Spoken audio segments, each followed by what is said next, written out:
So let's have a look at some of the detail on deck. Let's start off with the bowsprit. Nice long carbon bowsprit there with the tack line in red for the asymmetric kite, the downhaul for the code 0 in green. One of the things that caught my eye on this was actually the bobstay tension system to hold the bowsprit down is a spectra line that runs up round a block and comes back. But interestingly, it comes back to a little T-bar here, which is locked behind this unit here. And the idea is it allows you to remove the bowsprit to get it into a berth so you haven't got a great big overhanging bowsprit. And it allows you to remove it quite easily because all you do is you put a line on here, you tension this up, take it out of the lock, then all the tension's gone on the bobstay, you undo these 4 bolts, you take the bowsprit off. It's quite a neat solution. What else have we got? Well, we've got the Cyclops Marine forestay load sensor there, and then the 2 tack lines working their way back here. Everything else is pretty much as you'd expect, with pad eyes here for staysail and storm jib and the likes as we move back. And I guess the next thing that really stands out coming aft is actually these windows, these curved, very distinctive windows that they've got here. They actually act as deflectors apparently. When they've got water coming over the decks, it actually deflects the water out to one side. But one of the other things that it allows you to do is from down below you can actually see forward pretty well, actually get a good visibility going forwards, and I quite like those. It also of course allows these jib tracks to move a long way in so that you get a nice tight sheeting angle. It's a deck step mast with, as you would expect, chain plates right the way out at the full beam.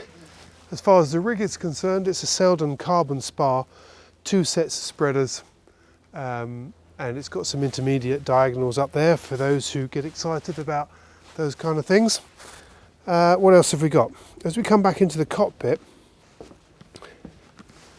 this is really the area where you really see how ingenious this design is, because this is a boat, as we've been saying, it's been designed primarily for short-handed sailing, single and double-handed sailing, but also to be capable of sailing with a full crew of 4 or 5.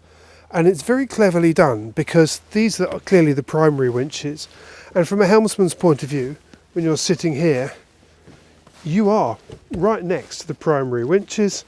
You've got the car pullers here, so you can control the jib sheet lead very, very easily from here on these multi-purchase systems through their cam jammers. Even the spinnaker sheet, which it's not rigged at the moment, but it runs through this block and then through a clutch behind you, so you can get at that really easily. Just on the inside face here, you won't be able to see from that angle, but from the inside face here, we've got the course adjustment for the running backstays that you pull on by hand, and then a fine-tuned running backstay system here where you pull on the load on that jammer there. Main sheet travellers here, main sheet itself is there. So everything, and they're all on jammers that go from side to side. All very, very easy to get at. Traveller system that runs right the way across the back of the boat. And that's sort of about it. Apart from one other thing that I thought was particularly clever and I've not seen on any other boats. This is a boat with twin rudders. Clearly it's going to be fitted with an autopilot, which for short-handed sailing will get a fair bit of use. But one of the problems with running an autopilot is that when you're steering manually, you are dragging the autopilot ram system backwards and forwards with all the associated resistance that involves.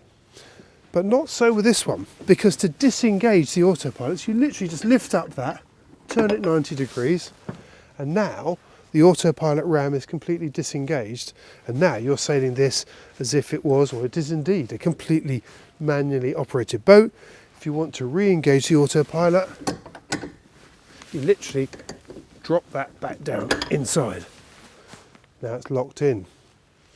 That is a very neat way of combining manual and autopilot steering systems.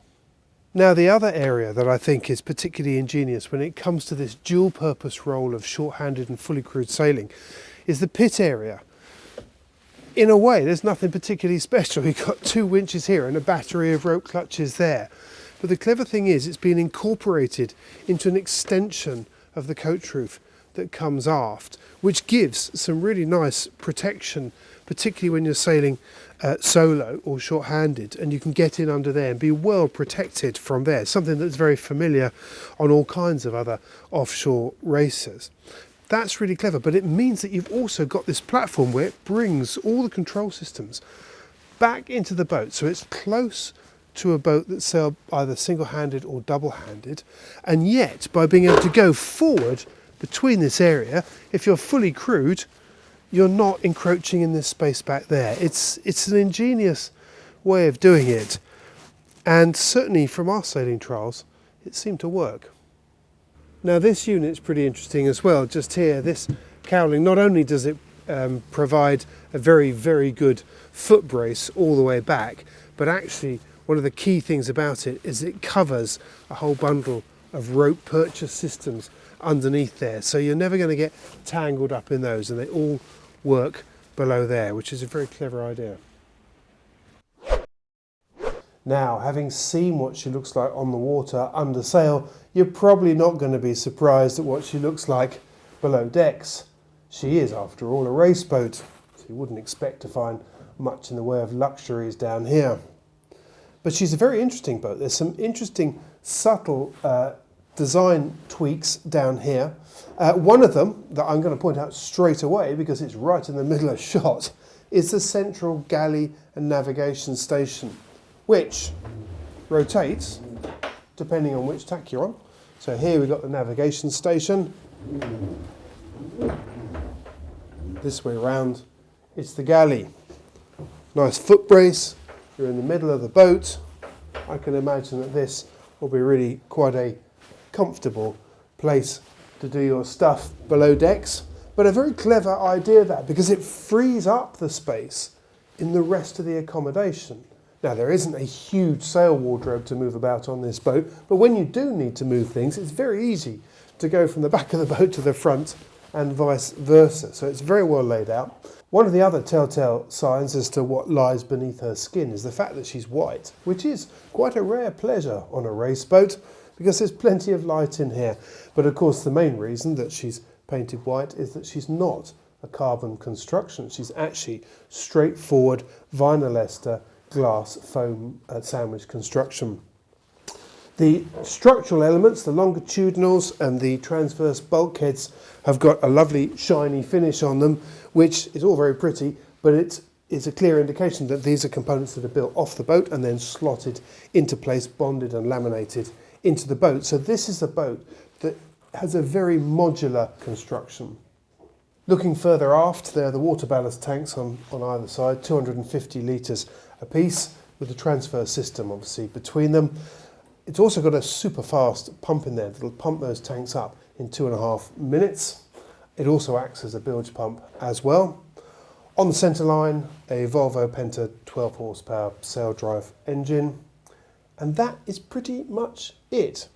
But the overall, there are two things for me anyway that stand out in this interior. One is the space. It is only a 30-footer, but it's such an easy and open space to use. And the other is the fact that it's completely wiped clean.